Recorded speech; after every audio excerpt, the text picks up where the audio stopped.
Mosaic, a daily news program from Link TV, presents a selection of news reports from independent and state-controlled broadcasters from throughout the Middle East.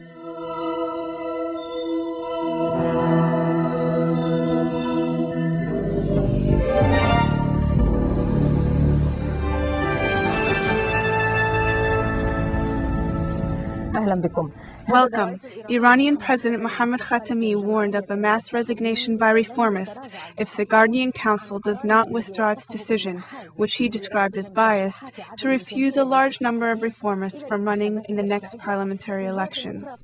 Meanwhile, a reformist member said 12 senior Iranian officials have written their resignation and are prepared to submit them if the Surveillance Commission does not take back the decision that was made without debate to prevent hundreds of reformists from participating in the parliamentary elections.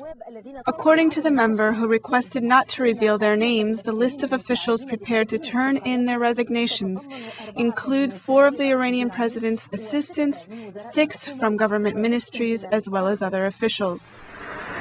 One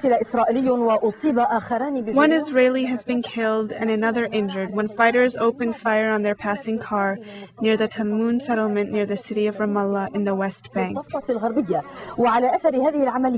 After this operation, Israeli security forces accompanied ambulances to the scene of the incident, then transferred the wounded to nearby hospitals.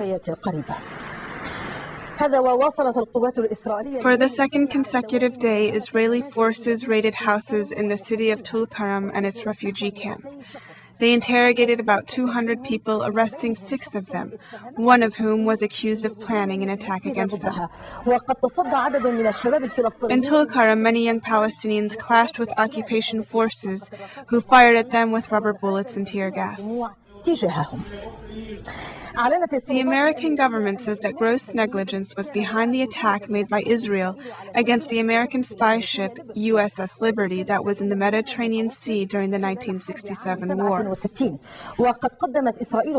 Israel presented an official apology to the United States for the mistake, which killed 34 Americans and wounded at least 170 others. A U.S. patrol unit was attacked in Fallujah. In response, the U.S. soldier opened fire, killing 4 Iraqis. A few hours earlier, a U.S. helicopter crashed in Al-Habaniya, west of Baghdad. A U.S. Army spokesman stated that the helicopter may have crashed after being directly aimed at, adding that the crew survived the crash.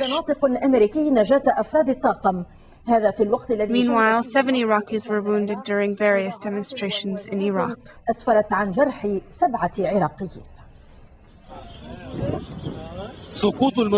Armed attacks against the U.S. forces are on the rise, and the downing of American helicopters is now typical. The Habaniya area, west of Baghdad, is currently under the control of the U.S. 82nd Airborne Division, the same location where a U.S. Apache helicopter was attacked by Iraqi gunfire.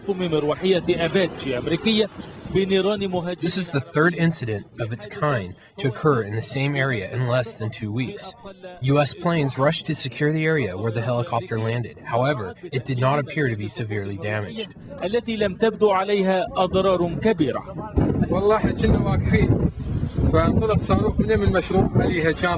While we were standing here, we saw a rocket being fired at the helicopter. It was hit from the back, began to catch fire, and started coming down.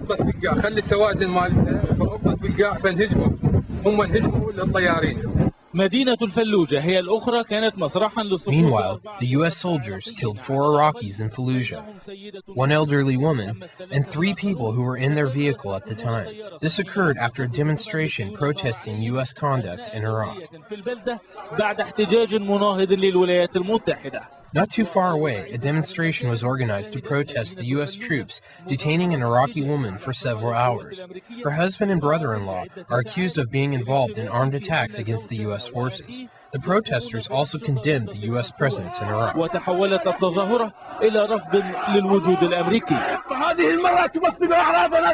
This woman represents our honor and the honor of all Fallujah. We don't want this to happen again. and we don't want those who don't respect our honor in our country. About 80 kilometers west of Baghdad, in Ramadi, a U.S. military convoy was attacked by explosives. Nervous U.S. soldiers opened fire at residential homes, wounding 6 Iraqis who found themselves in the line of fire. They handcuffed us and pushed us behind the boxes. We are firemen and members of the police. The situation is also tense in the city of Kut, the second largest Shiite city in Iraq. A demonstration was held in the city protesting unemployment. In response, the Ukrainian soldiers fired warning shots at demonstrators who were condemning the foreign presence in Iraq.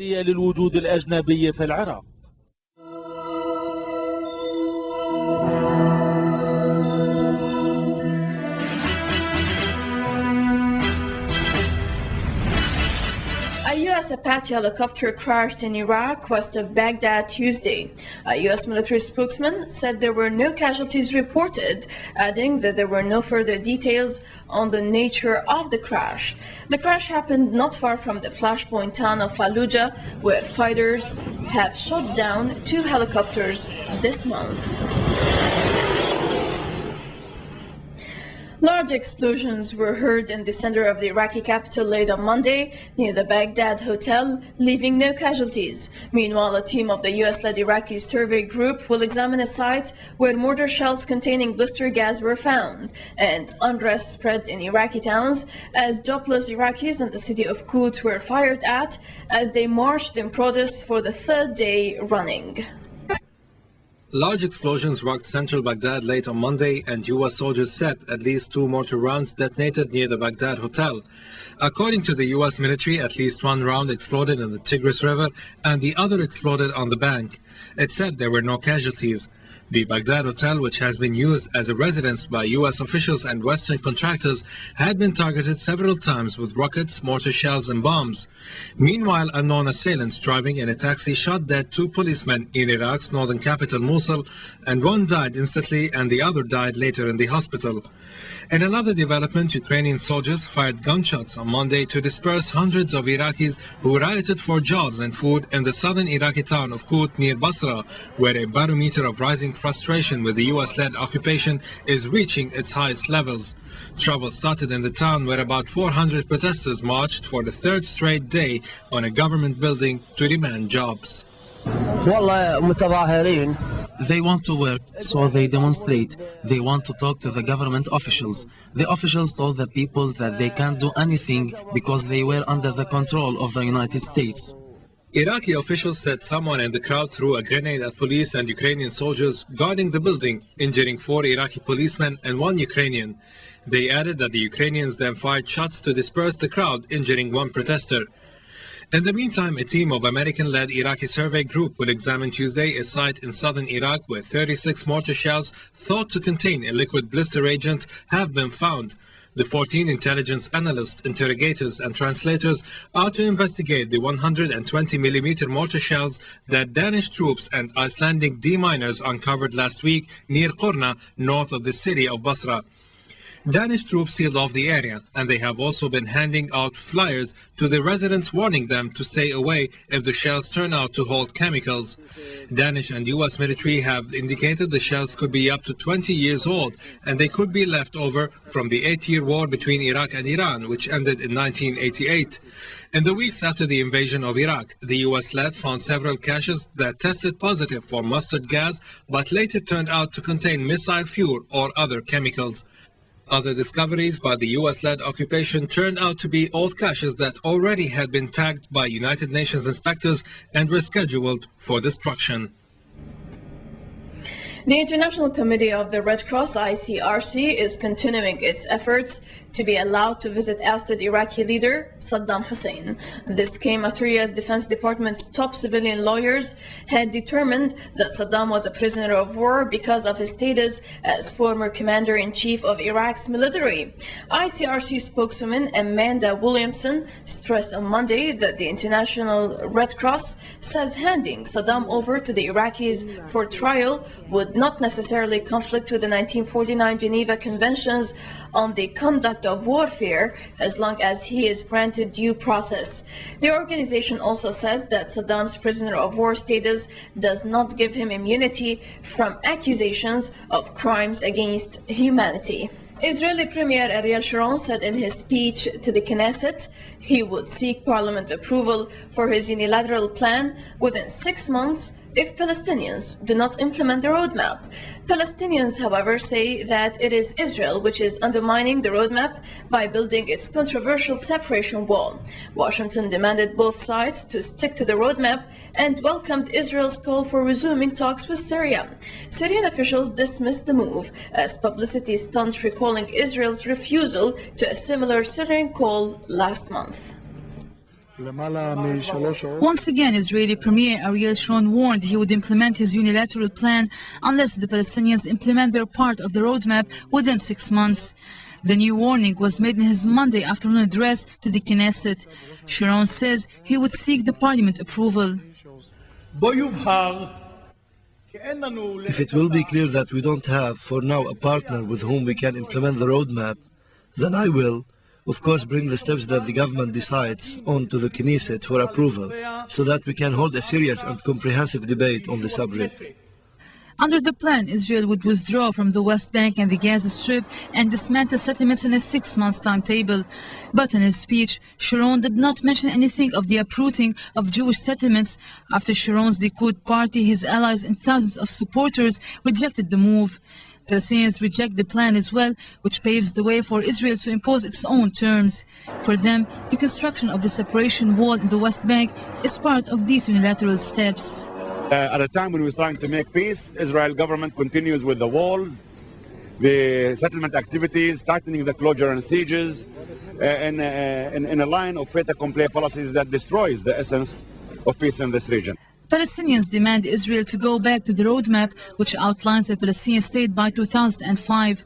However, Sharon had started to ask his assistants to oversee preparations for his own plan, although he made it clear he would consult with the United States before taking any action. The U.S. lashed out at the unilateral plan, as well as the West Bank barrier, which would undermine its backed roadmap. Deputy Assistant Secretary of State David Satterfield also demanded the Palestinians to increase the pace of reform and do more to curb resistance fighters. Washington also welcomed any direct talks between Israel and Syria after Israeli President Moshe Katsav invited Syrian President Bashar al-Assad to visit occupied Jerusalem for talks. The Syrians, however, dismissed the offer as a publicity stunt. Assad had called on Israel last month to restart talks from where they had stopped in 2000, but the Israelis said any talks should start from scratch. Syrian expatriates Minister Busaina Sha'ban accused Katsav of seeking a photo opportunity and said that the call is not a serious response to Assad's call. Syria's UN ambassador Faisal Maqdad said Israel must first get serious about wanting peace. He said that Katsav's invitation had no impact unless Israel paid serious respect to UN Security Council resolutions, including its withdrawal from the occupied Golan Heights. About 100 Indian Muslims demonstrated in India's commercial capital Bombay to denounce Indian-born British author Salman Rushdie's visit to the country. The Booker Prize-winning author, who is in India on holiday, was forced into hiding in 1989 after Iran's former supreme leader, Ayatollah Ruhollah al-Khomeini, issued a fatwa or edict against him for blasphemy against Islam in his novel The Sayyidinic Verses. Rushdie, who denied insulting Islam, was condemned to death.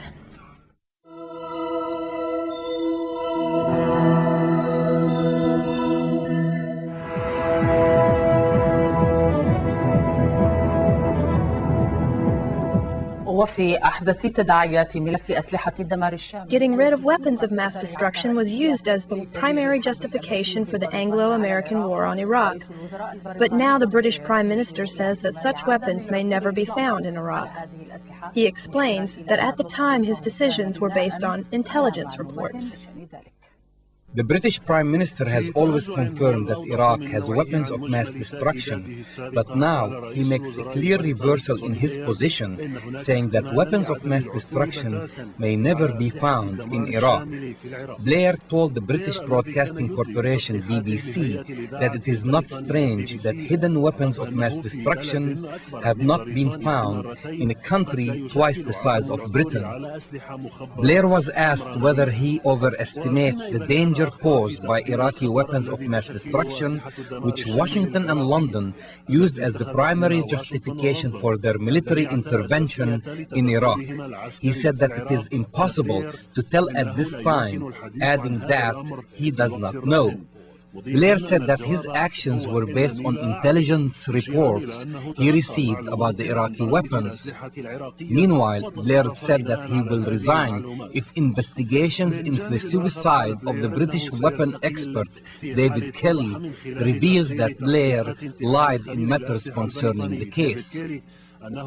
Blair accused the opposition Conservative Party and some media for reporting dangerous allegations against him, saying that he is looking forward to confront his oppositions after Judge Lord Hayton releases his report about the death of Kelly, which will be published in the next weeks. It is likely that he will put the blame on the British government for the death of Kelly.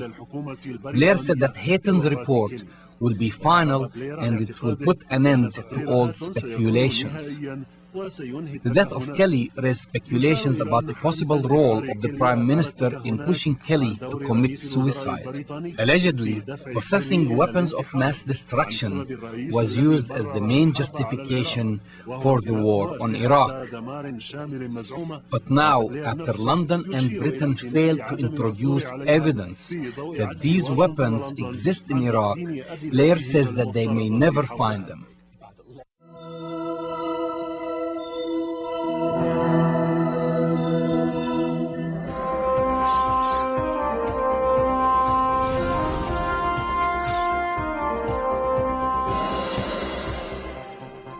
The U.S. President's Iraq strategy is in the spotlight as an election year following the publication of a book quoting accusations by former U.S. Treasury Secretary Paul O'Neill that the Bush administration had planned the war even before the September 11th attacks. Reacting to media interest in the book by former Wall Street Journal reporter Ron Suskind on his time in the cabinet, O'Neill defended his comments, saying that he never saw any concrete evidence on Iraq's possession of weapons of mass destruction. He said he was surprised by how much priority was given to Iraq by the president even before the September 11th attacks. Now, the book published remarks by O'Neill describing the president as a blind man in a room full of deaf people. Though O'Neill regretted the remarks, he questioned the president's case for war. I'm not denying or gainsaying the fact that one could make a case. What I've said is I never saw anything that I consider to be concrete evidence of weapons of mass destruction. And I think the fact that we haven't found them makes the point. That also doesn't make the point that we shouldn't have gotten rid of Saddam Hussein. Aware of the damage caused by O'Neill's criticism, the first made by a major Bush insider, the British said the president was quick on the defense of his Iraq policy, which left him under fire at home and abroad. The stated policy of my administration towards Saddam Hussein was very clear. Like the previous administration, we were for regime change. And in the initial stages of the administration, as you might remember, we were dealing with desert badger or flyovers and fly-betweens and looks, and so we were fashioning policy along those lines, and then all of a sudden September the 11th hit. Moving to other news, Israeli Prime Minister Ariel Sharon has raised the possibility that the army would one day leave the occupied Gaza Strip. His comments followed recent statements that Israel will have to yield some land for peace, either in a deal with Palestinians or as part of go-it-alone steps to end years of violence. In the occupied West Bank, Palestinian gunmen shot dead an Israeli settler and wounded 2 others in an attack on a car near a Jewish settlement. Facing growing criticism over construction of a West Bank separation wall, Israel is accelerating work on the barrier, cutting off a Palestinian neighborhood from occupied Jerusalem. The construction brought further anger from the Palestinian leadership and frustration from the local population. Here's more. Tearful Palestinians watched cranes lower huge concrete slabs into place in Abu Dis at the edge of Arab East Jerusalem, as the latest sections of the West Bank wall cut them off from the city. Construction crews began to hinge together the massive concrete barrier that will slice Abu Dis in 2 and cut off thousands of people from family, places of work, and schools on the other side. Abu Dis is the hometown of Palestinian Prime Minister Ahmed Qurayah. The 8-meter barrier of concrete and razor wire is eventually designed to separate Jerusalem from the Palestinian areas of the West Bank. Israel says it is meant to keep away suicide bombers. As the wall grew even longer, graffiti sprayed on an old barrier voiced the despair of the Palestinians it is penning in. A woman said it took her a minute to get to her mother's house before the wall. She asked, now how long is it going to take her to get there? Others say they have now been cut off from their livelihood. The life will stop. We can go from here to here. It's not a good thing to do. At his besieged headquarters of Ramallah, Palestinian President Yasser Arafat called the wall the biggest catastrophe to befall the Palestinians since the creation of the Jewish state. Israelis have brushed off criticism even from their main ally, the United States, over the looping route of the barrier through the West Bank. Palestinians call the barrier an attempt to annex occupied land and fear it will become the de facto border if Israel carries out unilateral partition moves it has threatened if peace talks fail. In Washington, Deputy Assistant Secretary of State for Near Eastern Affairs David Satterfield said Israel should rethink the barrier following threats from both sides that could sink the roadmap peace plan. In the northern West Bank, stone-throwing protesters confronted Israeli troops who raided the town of Tulkarem, where dozens of Palestinians have been rounded up and several detained. In the Gaza Strip, medics said a Palestinian was shot dead by Israeli soldiers and 4 others were wounded in clashes near the town of Rafah, where troops demolished 10 homes.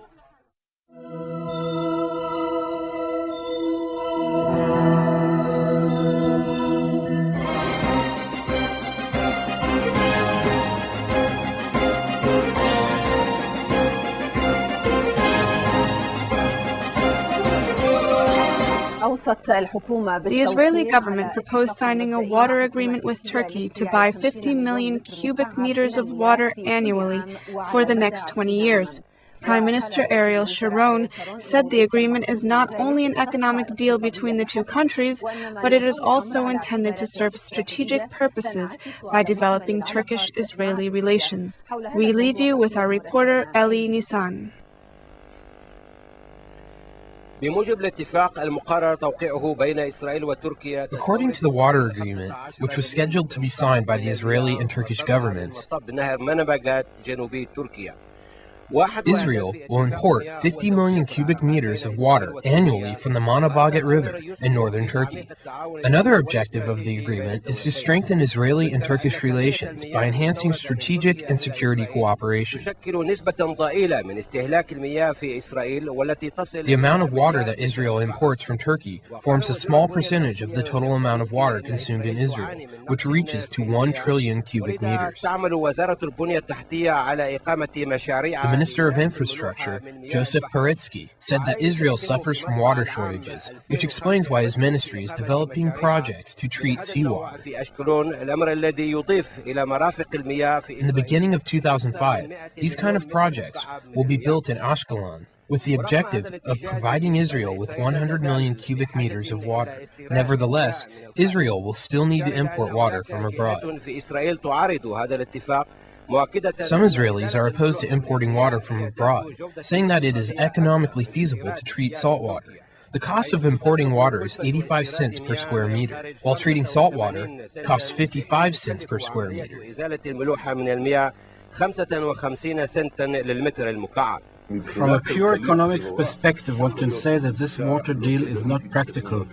However, if we look at the deal in a comprehensive way, we realize that it helps Israel.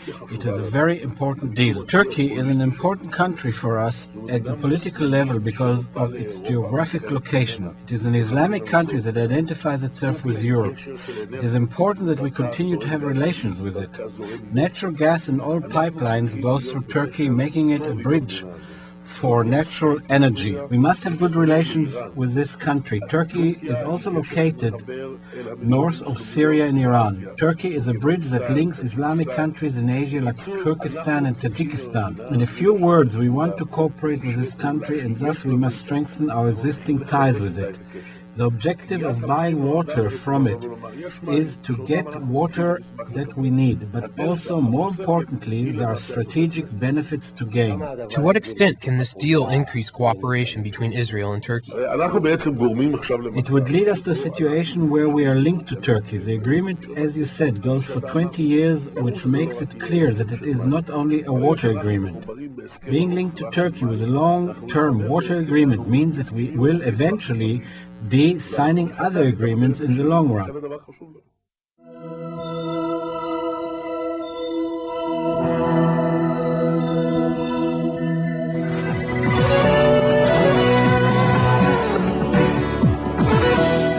The National Center for Children's Rights has organized a permanent campaign to fight sexual abuse in Morocco. The campaign is sending a message that abusing children is a crime and those who fail to report it are also to blame. The National Center has designated a special telephone number for people to report such crimes, and there has been a large response. Hassan bin Rabi has followed the campaign. The National Center for Children's Rights has received a large number of phone calls reporting sexual abuse against children. Many people decided to call the center to talk about sexual abuse, which a few days ago was a taboo subject that people did not like to talk about. Some studies revealed that sexual abuse is on the rise, creating a need to pay attention to provide analytical understanding and convince people to come forward. This campaign has managed to achieve these needs since the beginning. People used to stay quiet when they learned about sexual abuse against children, but now they're coming forward to discuss the issue openly. The perpetrators vary in age. They could be 30 or 70 years old. They can also be men or women. We can offer a lot of help to children by giving them courage to speak out. When children see us, they start talking. They tell us about the attack they were subjected to and how it happened. They do that bluntly and freely. Some people who were victims of sexual abuse when they were children are also calling us to help us stop the same thing from happening in their neighborhoods. The phone calls are categorized according to what the callers have to say. Most people call for information, and others call to praise the initiative. The center receives 4 to 5 calls every day that have nothing to do with sexual abuse. Some call for information on how they can benefit from the center. My job is to receive calls and investigate cases. Then we need to follow up the case at many levels. First, we need to provide medical and psychological attention to victims. Sometimes, there are physical results caused by the use of violence. We also provide legal aid.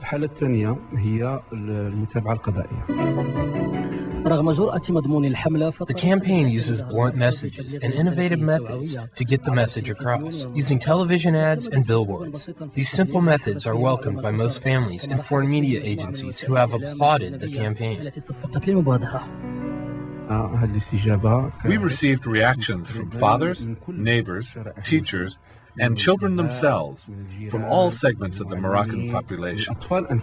This is the third campaign of its kind. The first one was launched to protect children and teenagers from drugs, and the second one was launched to protect children from child labor. The National Center for Children's Rights has organized these campaigns to provide service to all segments of society and protect children's rights in our country.